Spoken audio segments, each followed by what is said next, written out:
안녕하세요. 기술적 분석의 이해와 응용, 이동평균선 분석의 이해 네 번째 시간입니다. 이번에는 이동평균선으로 본 코스닥의 조정의 폭언이라는 제목으로 만들어 봤습니다. 이동평균선으로 본 코스닥입니다. 최근에 이동평균선을 보면은 추세선으로 자리 잡고 있었던 20일 이동평균선이 붕괴된 상황이고요. 추가 하락하면서 60일선 근처까지 다가온 상황입니다. 어, 일단은 21선이 지지되었다고 하면 추세선으로 자리 잡았을 것인데 그러지 못하고 있는 상황이죠. 어쨌든 고점 대비 시장은 지금 82포인트가 하락함으로써 거의 마이너스 10%에 가까운 수익률을 기록하고 있는 상황입니다.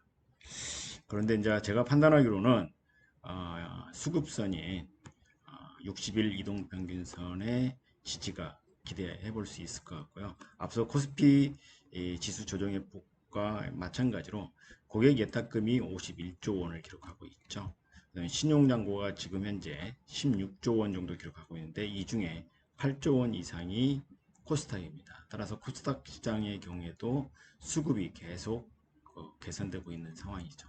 따라서 추가 하락이 우려되고 있는 상황이긴 하지만 60일 이동 평균선의 지수의 어떤 지지 기대가 가능한 상황이라고 보고요.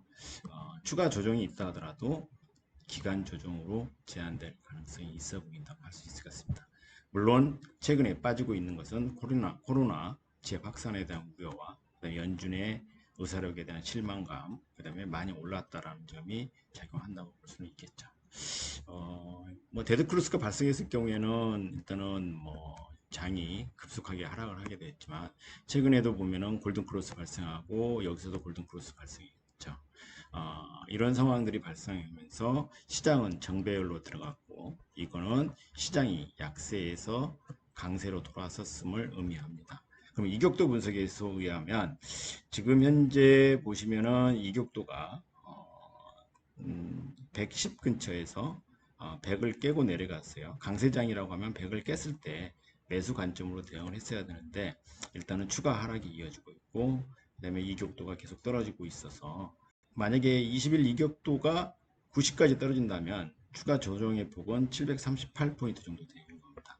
이게 지금 현재 지수가 781포인트이기 때문에 일단은 이 근처에서는 매도 관점보다는 매수 관점 아니면 주식을 보유하고 있다면 바이앤 홀드 전략을 계속 유지하는 게 바람직해 보입니다. 과거에도 보듯이 강세 국면에서는 이격도가 100을 하야하면은 매수로 대응해야 된다는 걸 많이 보여줬다는 점을 감안해 본다면 지금 상황에서 시장이 강세장이기 때문에 매수 관점의 대응이 유효하다고 볼 수 있습니다.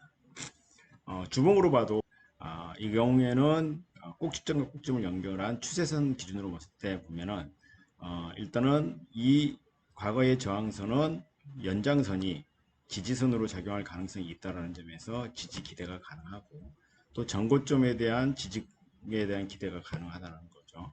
그 다음에 추세선으로 자리 잡고 있던 이 선의 연장선상도 지지선으로서의 기능을 할 수 있다는 측면에서 본다면 앞서 말씀드렸던 61선의 지지 가능한 어떤 이유를 잘 설명해 준다고 볼 수가 있을 것 같습니다. 주봉상으로 보면은 주가가 지금 현재 빠지고 있죠. 그 다음에 20주 이동평균선이 빠르게 올라오고 있기 때문에 이 중간 레벨에서의 지수의 어떤 지지를 기대해 볼 수 있을 것 같고요. 어쨌든 최근 힘없는 상승에 대한 조정은 상당 부분 진행되었다고 판단해 볼 수 있을 것 같습니다.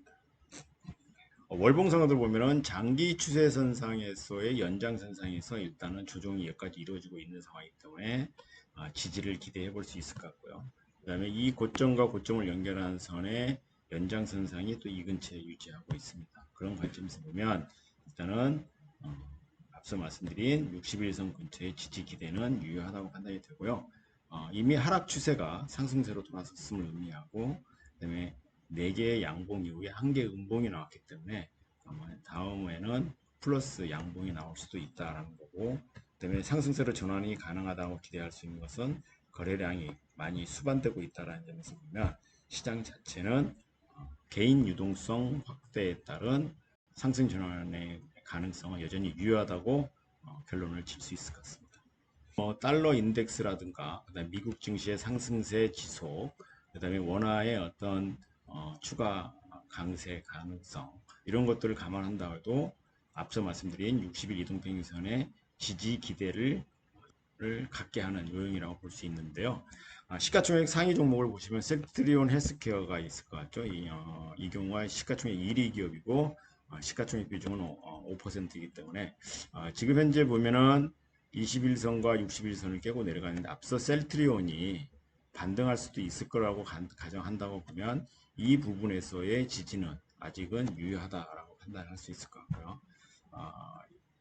이 기업인 시젠의 경우에도 상당폭 많이 급등한 이후에 21선을 일시적으로 깨고 있는 상황이지만 어찌됐든 추가 하락에 대한 우려는 존재하긴 하고 있습니다.